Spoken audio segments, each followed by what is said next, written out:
Hello, beautiful people, and welcome back to Beyond the Veil, a podcast on psychic protection, spiritual hygiene, and navigating the ebbs and flows of the healing journey as you learn to understand and master both your sovereign and shadow selves. My name is Lauren on Earth, your host, and today's topic is on Lucifer. I also wanted to get into the Saturnian cults as well as the Luciferian cults, but it kind of felt like a lot to bring into just one episode. So they will be separate. And next week, we'll all kind of tie into what I'm sharing here. Although I feel next week's episode is super juicy, and the ones after that will be as well, because I'm going to start telling my lore, my journey out of this chaos, this darkness, this wicked evil. So next week's episode is kind of where I've landed, and then I tell you how I've landed there. But it's such a good one to come right before the lore as well, because to me, it's just like the cherry on top of the sundae of the episodes of a few months back where we talked about the Book of Enoch, and everything kind of comes full circle into me explaining my belief about this world, where I've landed with everything, like I said, and then we get into how I got there. I'm really excited for this little journey we're all about to go on, and thank you for being here with me and trusting me. So let's talk about Lucifer today, maybe a little bit about Thoth and the Romans, and let's see what happens from here. So Lucifer is a very complex and controversial figure whose identity has changed and evolved across time, across religious, mythological, philosophical, and esoteric tradition.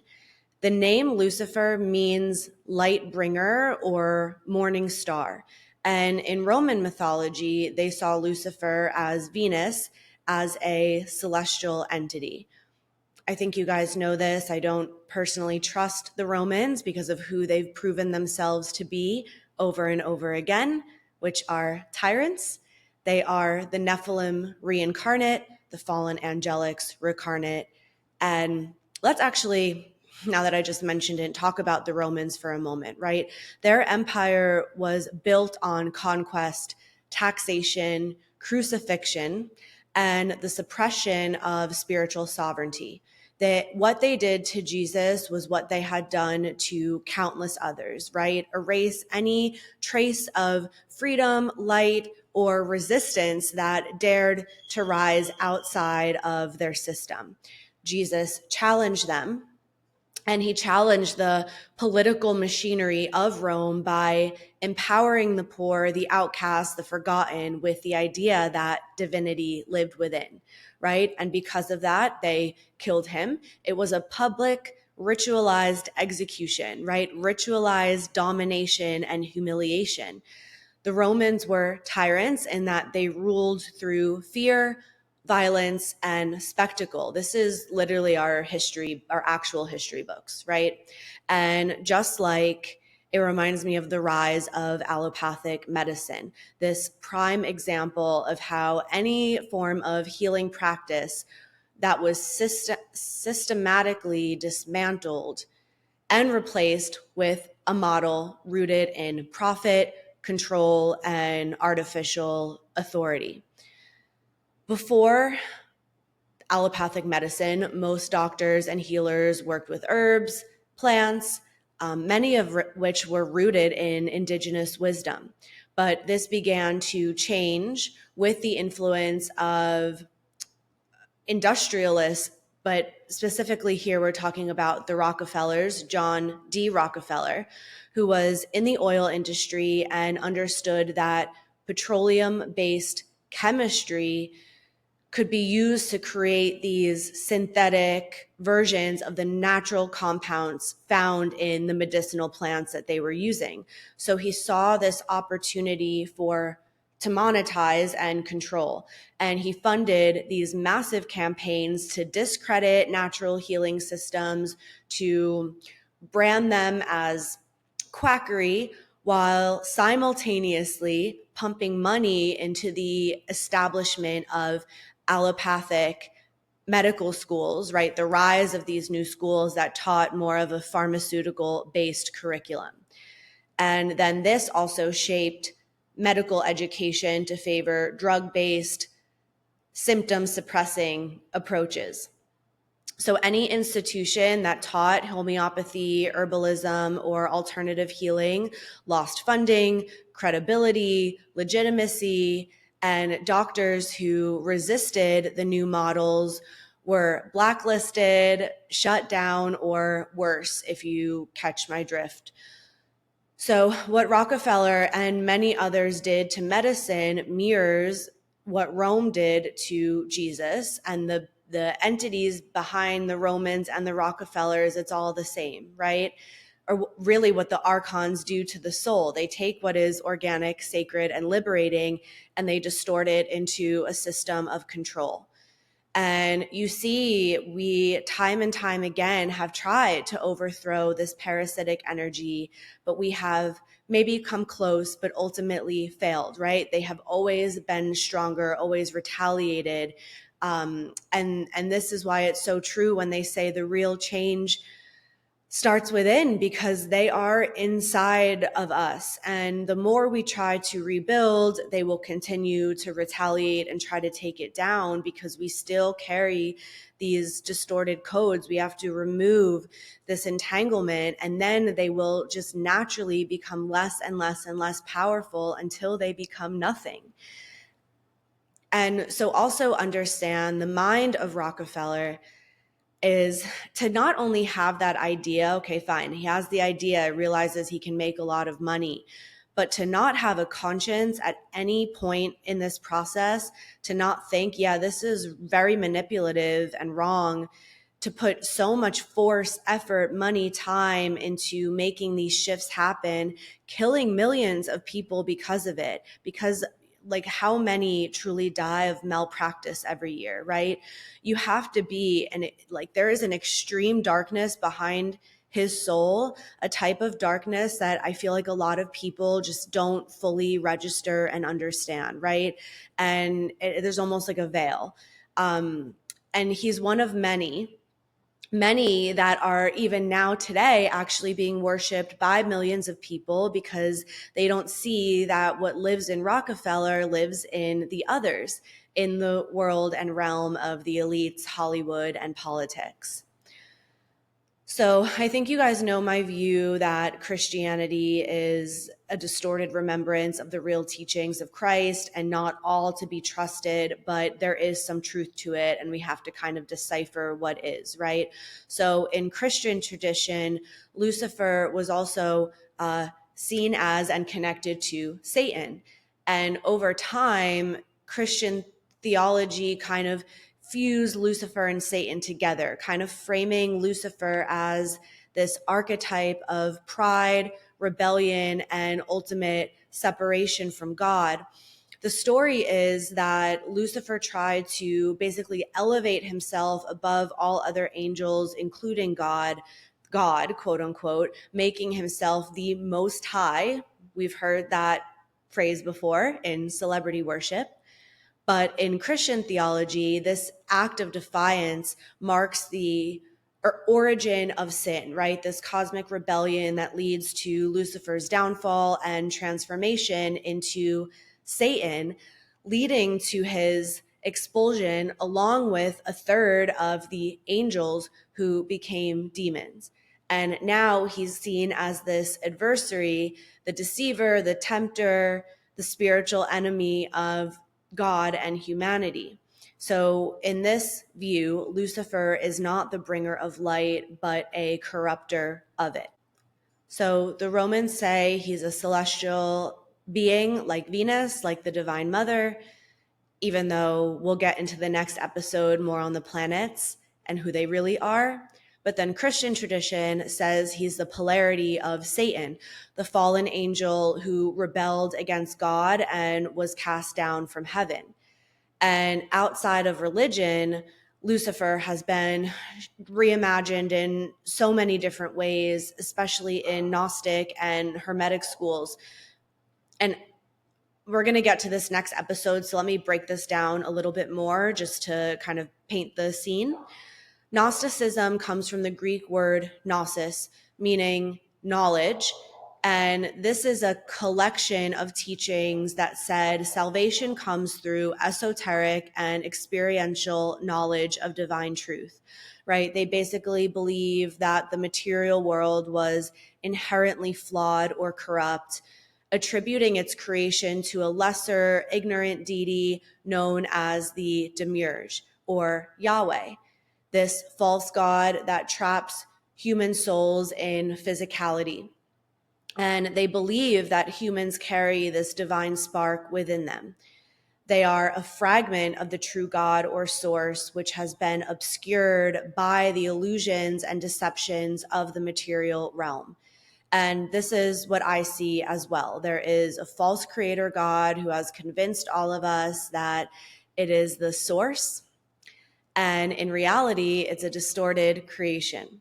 So Gnosticism teaches that liberation doesn't come through external worship like a lot of religions say, but rather through the awakening to the knowledge of your own true spiritual origin by transcending the false matrix of the physical world, which is also the path that I'm on, right? This wasn't my choice. This is exactly what's happening to me with this journey, with the removal of this false, illusory, distorted world by this tyrannical God being.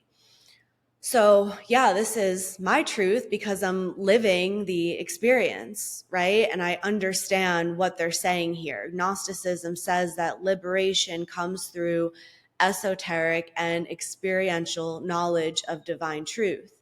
And there's so much more to this. We'll get into it next episode. But let's now talk about Hermeticism. And Hermeticism is this system of many beliefs rooted in the teachings attributed to Hermes Trismegistus and Thoth, right? It's the same being. Hermes is the Greek god version, and then Thoth is the Egyptian god version. You guys know how I feel about Thoth. I don't trust him. I never felt like I could or should. He was never part of my journey. But there is truth to Hermeticism. And they basically believe that in the divine mind, they believe in the divine mind, alchemy, astrology, and seeing the universe as this living consciousness and conscious expression of the divine, kind of viewing humanity as a microcosm of the macrocosm, meaning the human being contains within themselves all of the principles found in the cosmos. He's not wrong. I believe that as well. But the Gnostic perspective is also true. And I believe through my own experience that you cannot truly reach liberation and salvation without knowing the falsity of this world. I just feel like Hermeticism, and of course we only touched on a few points of it, but is missing the key point that there is an anti-life matrix here that we need to see and remove ourselves from in order to be truly happy and healthy as human beings. So Hermeticism is kind of like half truth or false light for this reason. And I actually met this girl last year, about a year ago. I took one of her workshops at Lightning in a Bottle, and she really moved me with her story. She works in neurosovereignty, and you guys know I'm working through the brain tumor stuff, which I've known this for a while, but I've had very minimal personal neurosovereignty with the attacks that have happened to my mind over many lifetimes. And it was honestly a full yes to taking her course last year, and it was expensive. And so I knew that I was going to be traveling at that time. It was a big commitment, many hours a week, and I kind of fell off when I went to Egypt. I couldn't continue the program, and I just never caught up again. It was almost becoming too much. Like, it was making me feel very mentally unstable, but I also know that does happen when we're purging, and it's very intense. And it felt like a purge, but I just couldn't bring myself to do the deprogramming, which is the point we got to in the group work before I just could not continue with the courses.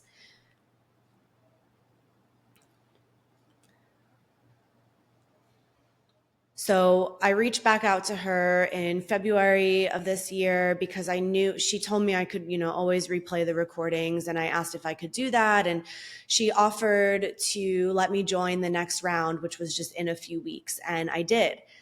But I couldn't do it. I hit a hard wall. I watched some of the first session, which was more of like the welcoming. And I'm just like, what is this block? Why is this? Is something trying to stop me from receiving? Because I did feel her energy was very light, but ultimately it was Thoth, because she taught the Hermetic principles about the mind, and her course was very tied to him, and I could not let him in. My whole body rejected it, rejected him, and obviously never finished the course. So your body knows. And so unlike Gnosticism, right, which kind of views the material world as this flawed or even corrupt construct created by a lesser being, Hermeticism regards the material realm as a sacred reflection of divine order. And again, you guys know my stance on this. This is divine order, but there's also a very deep flaw and error in this system. So in Hermetic tradition, the path to divine reunion isn't through rejecting the world, but through studying and mastering it, understanding the laws of nature, energy, the mind, to ultimately remember and realign with source. This system teaches that through discipline, contemplation, and inner purification and the observation of the natural world, we can decode the universal patterns that govern all levels of reality. So yes, there is deep wisdom in observing the sacred geometry of life, the patterns of the stars, the interrelationship between mind and matter, but of the organic, natural world, not the false matrix. What they're presenting to us is not actually all sacred geometry, right? So in contrast, Gnosticism speaks more directly to the soul's exile, the wound of forgetting, and the path of remembering who we truly are beyond this world, not by mastering the system, but by seeing through it and mastering our ability to return to our truth. But both paths do seek to awaken some level of divine consciousness within. Hermeticism does it through alignment with cosmic law, even though they are constantly breaching cosmic law, and Gnosticism through radical remembrance of truth beyond the veil. So one seeks to transcend illusion, and the other to navigate it and refine it. And the key for some of you may not be in choosing one over the other, but discerning kind of where they meet, where they diverge. For me, my mind, body, and soul said absolutely no to Hermeticism, and that I need to honor. So circling back to Lucifer, in Luciferianism, he's not viewed as this embodiment of evil, but rather as this symbolic liberator, this agent of divine knowledge who opposes the demiurge, the false god of the material world, even though I see him as an agent of the demiurge. But he brings, in this viewpoint, illumination to humanity. Lucifer represents this archetype of inner light, the force within that yearns for freedom, truth, and self-sovereignty. He becomes the mirror of that courageous impulse to question, to awaken, and to challenge corrupt authority. This figure who dares to defy the system in the name of personal gnosis. But as compelling as that is, I see instead this deep layer of manipulation and subconscious distortion woven into it. Because yes, the system we live in is not aligned with our soul. And yes, we are always going to rebel against this falsity. But that's also exactly what they've programmed into the architecture. They know we will eventually resist. So they seed this illusion of rebellion, offering us figures and narratives that look like freedom, but are still part of the trap. So Lucifer in this light might not actually be the liberator he appears to be, but rather a coded inversion of true divine awakening, designed to capture those of us who refuse to submit and reroute our defiance back into another loop of false sovereignty. This is ultimate manipulation, knowing that we will reject the system and building a false exit that feels like truth but keeps us bound. And this is what New Age does, what religion does. It's all a loop. So I do see Lucifer as this symbol of a very important archetype for humanity, playing out this necessary role. If Lucifer was ever pure light, I have not personally seen that yet. And I have asked many times. So it's not impossible, but I can't speak to it because I've asked and have instead been presented with nothing other than false light, being brought back to the Thoth, Anunnaki, Luciferian lineages, the Freemasonry, the Book of Enoch, and the fallen angels that were most likely never really real angels, but mimicked creations of them by the Demiurge, Yahweh, the false creator, God. And so I did this reel a couple days ago, maybe a couple weeks ago now, but just remember that the dark forces invert everything sacred, meaning they intentionally reverse, corrupt, and distort the meaning, symbolism, and function of that which is considered holy, divine, life-giving, or aligned with truth and cosmic order. So the inversion is this deliberate distortion of sacred principles that seek to undermine, mock, and co-opt the divine essence of reality. At its core, it's manipulation of spiritual law, which the dark forces are very good at manipulating all universal laws. Light is presented as darkness. Darkness masquerades as light, often confusing and misleading the soul into embracing what is unnatural, harmful, or enslaving us under the guise of freedom, progression, and liberation. So the inversion of the sacred is a primary tactic of anti-life and anti-source forces like the archons, the demonic intelligences, the false light entities. So divine union becomes this distorted, control-based or transactional type of shallow relationship. Sacred sexuality becomes reduced to lust and exploitation. The feminine is suppressed and turned into an object, and truth becomes diluted and also even commercialized.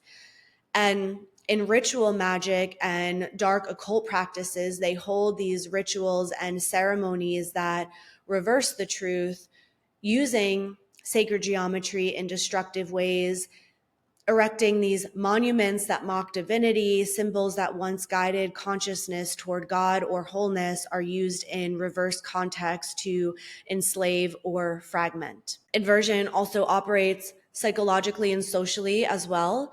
So what's right and pure is labeled dangerous. What's toxic is celebrated, like alcohol.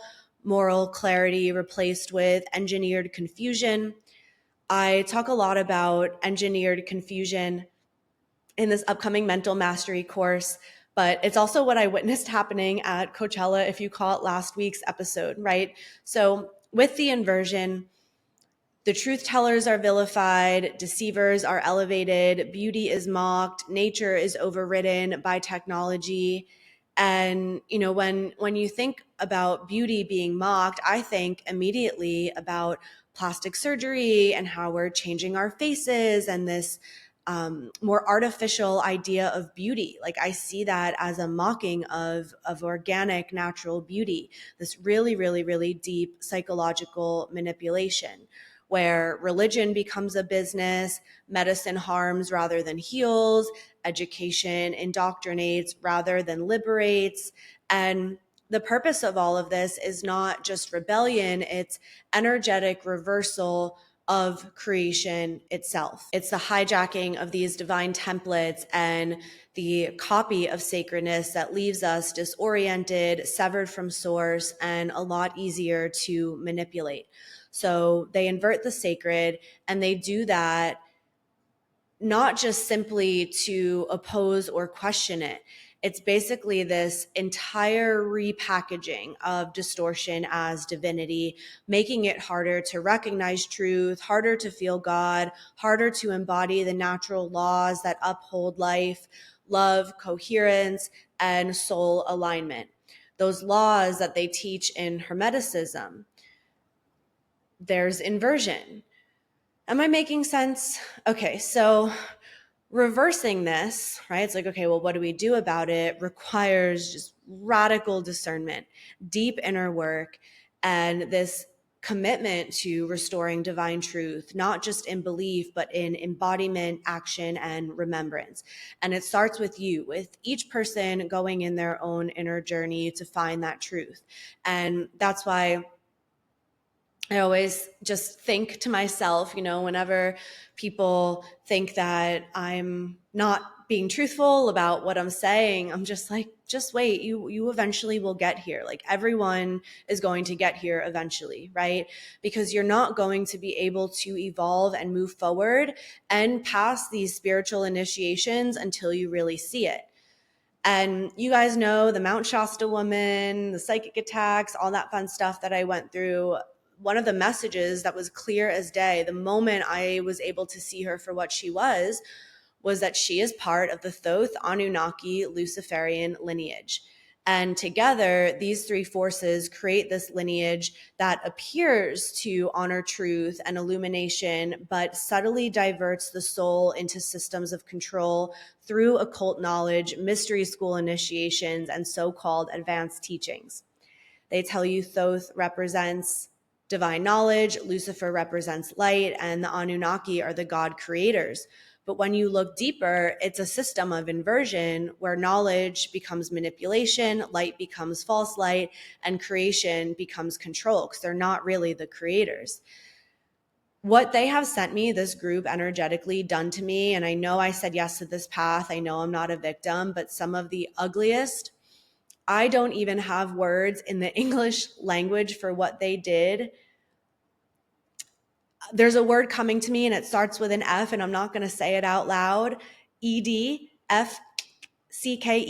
That is the word I have for what I went through and what happened. So if Thoth and Lucifer were of the light, what in the world did I go through and did I just experience?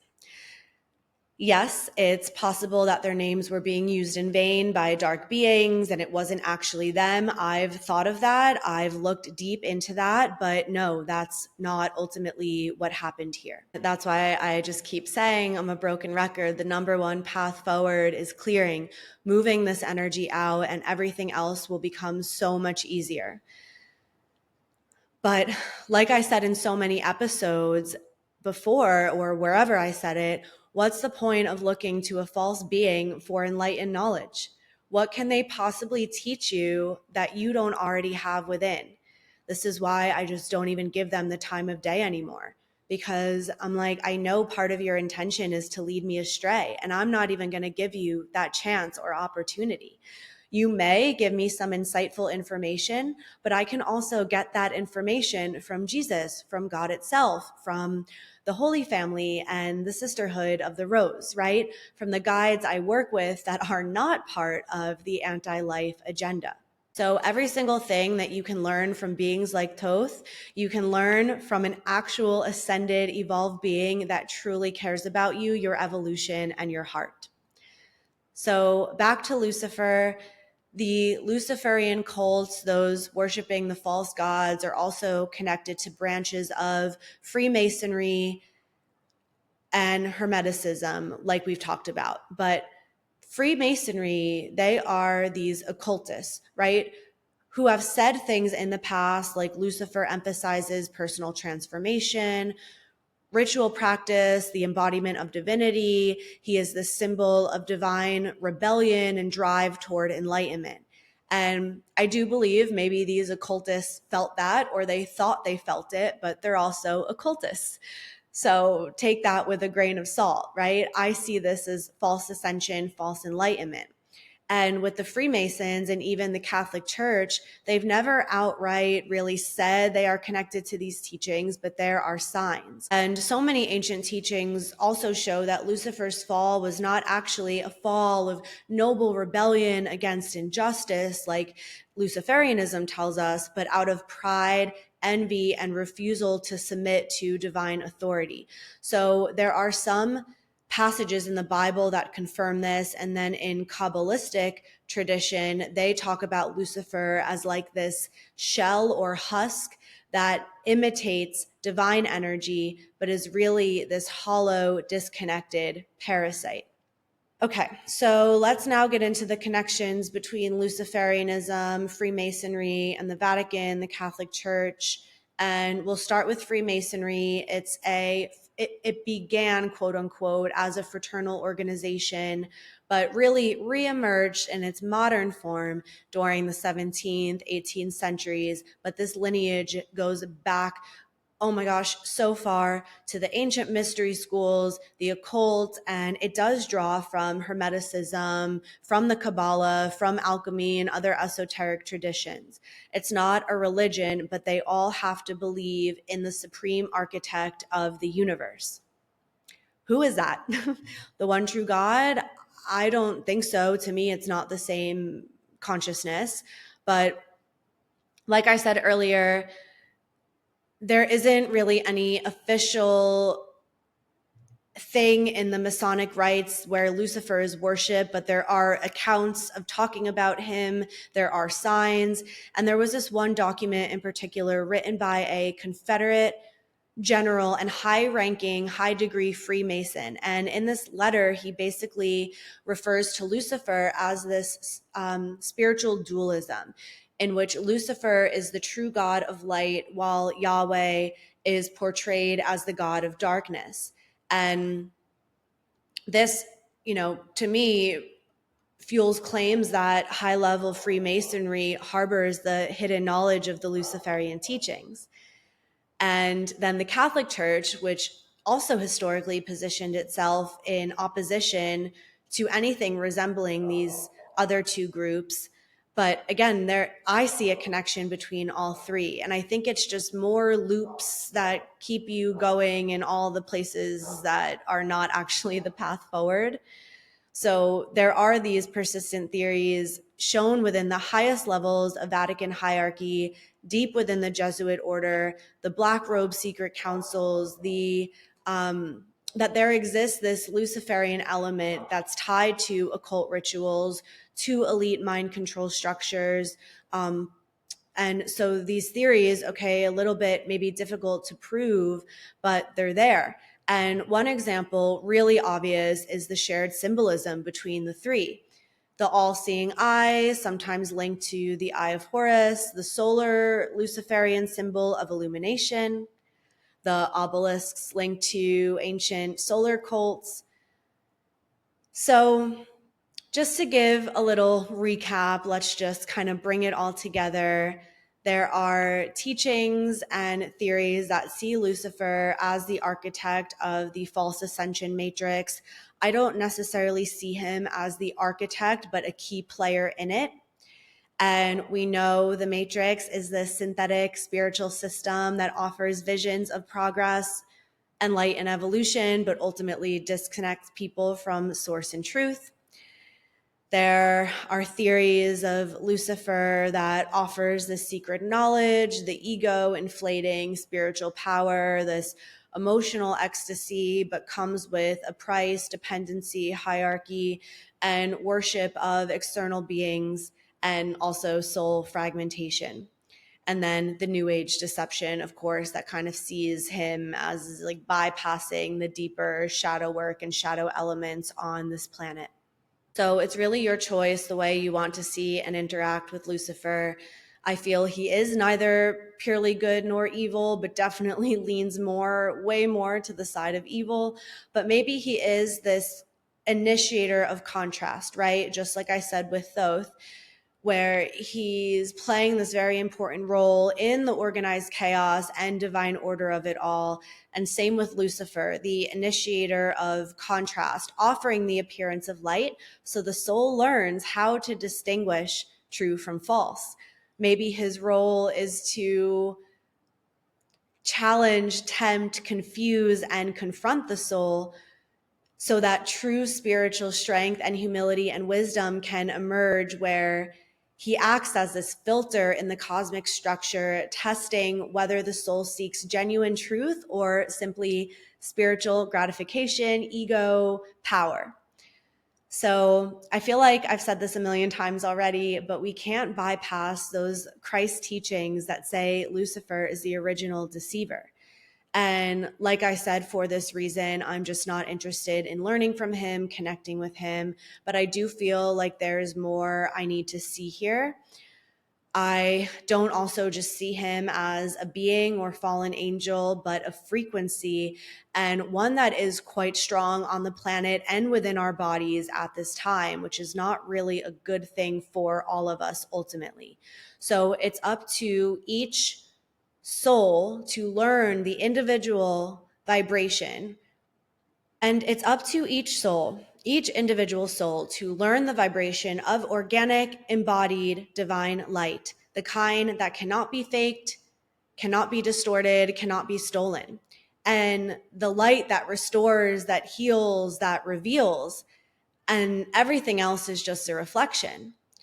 So I think we'll stop here today. I will continue to talk about Saturnian cults and Saturn in future episodes. Next week, as I said, is probably one of my favorite episodes ever. And then we get into my lore, but don't form any definite opinions before you listen to the next episode. And then if you were just listening and you're like, yeah, I actually don't know if I fully understand the difference between organic and inorganic light. And the Alchemist Codex is a really beautiful place to start here. It's kind of this foundational at your own pace course that helps you to prepare for the deeper shadow work that's to come by restructuring and rebuilding your foundation of light with the one true God, with the support of your teams, void of the imposter spirits, all the distortions, how to set up your space, how to protect yourself, how to begin moving and alchemizing these energies so you are prepared to see these deeper truths within yourself and the world around you. So check that out. I'll put it in the show notes. And I also have a group mentorship coming summer 2025. I don't have any more details just yet, but stay tuned. So that's about it. See you guys in the next episode. Thank you for your support, for listening. Please share this with friends in your community if you feel they could benefit from this. I thank you so much for all of the support. And just a reminder, we are moving our community from WhatsApp over to Mighty Networks. The link to do that I'll also put in the show notes. Please do me this favor if you want to stay in the community. I'm closing down the WhatsApp chat, so if you do want to send a message, please do so on Mighty Networks, because I think there will be a lot of discussion coming with these next few episodes over the next few weeks, months. So, okay, love you guys so much. Thank you for the support again. You can find me at laurenonearth.com or Lauren on Earth on Instagram or TikTok. Until next time, bye.